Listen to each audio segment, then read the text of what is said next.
Haikui steadily intensifying in the Philippine Sea.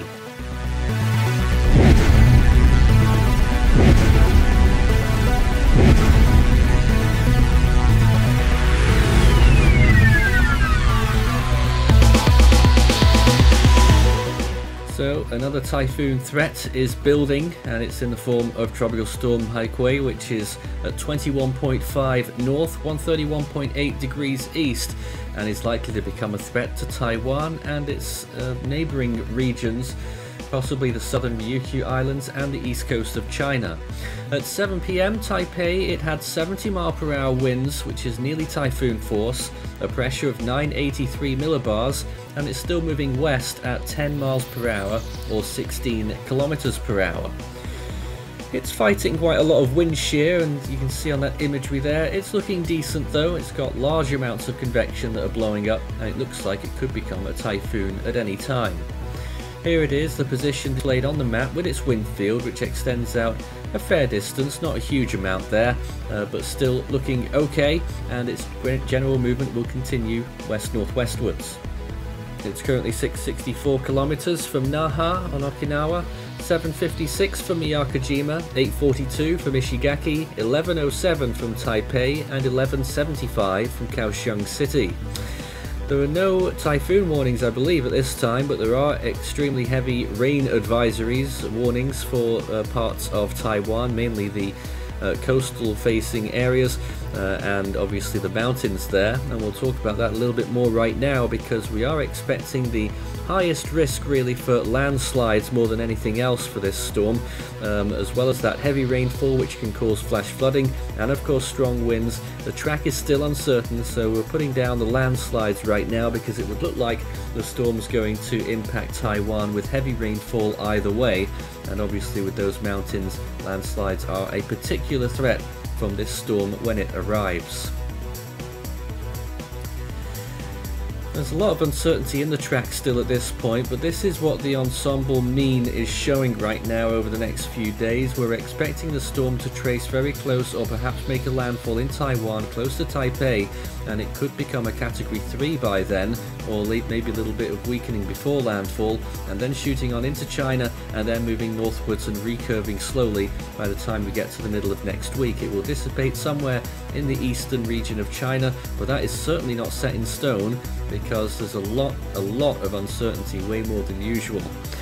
Intensity spread right now, JMA going a little bit brave there at 80 miles per hour. AMSU averaged out, showing around 75 miles per hour. Us and the JTWC sticking with 70 right now, and the ADT satellite imagery estimates are lagging behind around 60 to 65. So the JTWC cone looks like this. They're expecting a major typhoon, 100 knots there, 115 miles per hour. It's passed very close to Taipei as probably a category 2 by the looks of things there, or maybe down to category 1 by then. It also directly impacts Miyakojima at Ishigaki and then moves on into China and starts to curve. This was the GFS output from the 0Z run. The 6Z was just coming out when we were producing this update, but the 0Z there showed that landfall in central Taiwan as a substantial typhoon, then into the coast of China. Now I want to point out that the 6Z run that is literally coming out during this update has called for this storm to move much further to the south. There's the JTWC estimated track, and the new GFS at 6Z is showing a track like that towards Hong Kong, literally facing in the path of Saola right now, and could cause extreme amounts of rainfall if they both track over the same area.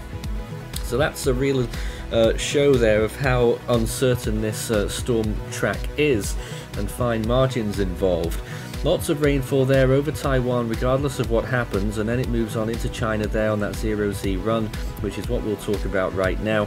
But surely looking at that intensity, looks like it's certainly strengthening there, and possibly near its peak intensity on its final approach to landfall, before the land interaction will weaken it quite a bit before it arrives, and then Taiwan always does a number on some of these storms.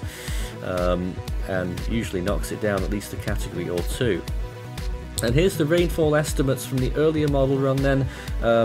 Just want to mention once again the 6C run takes it further south, which sort of mingles in with Saola's rainfall estimates.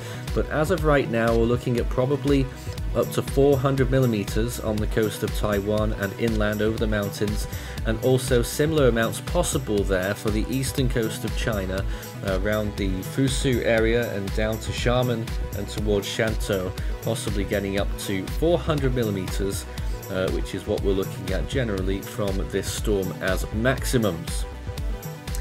Sea surface temperatures aren't going to be an issue for this storm either. They're at least 29 degrees Celsius and probably a little bit higher because this graphic reads a little low. And temperatures in the little area between Taiwan and China there falling a little bit to around 28 degrees Celsius, but it's never going to be an issue for this storm, which certainly has all of that energy required to strengthen. The main inhibitor right now looks like it's wind shear, especially when we look at satellite imagery. Speaking of which, it should be about to appear on our screen. There it is, the geocolor imagery moving into the evening hours, and you can see that large amount of convection which is a little bit displaced to the northeast there. The rotation of the lower clouds you can just about see on the bottom, sort of to the left, sort of lower left of the storm. And the visible imagery looking decent.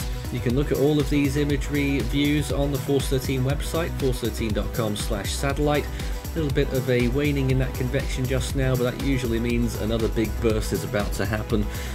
So who knows what's going on with that structure underneath there, but you can clearly see from those sharp gradients north and western sides that it is dealing with some significant wind shear. I imagine that will lower over the next 24 to 48 hours. It will probably get a little bit further, Saola to the west will probably get a little bit further away, and the storm might have a little bit more breathing room to strengthen. Well, that's what we're expecting, a Category 3 peak and a substantial typhoon landfall possible for Taiwan.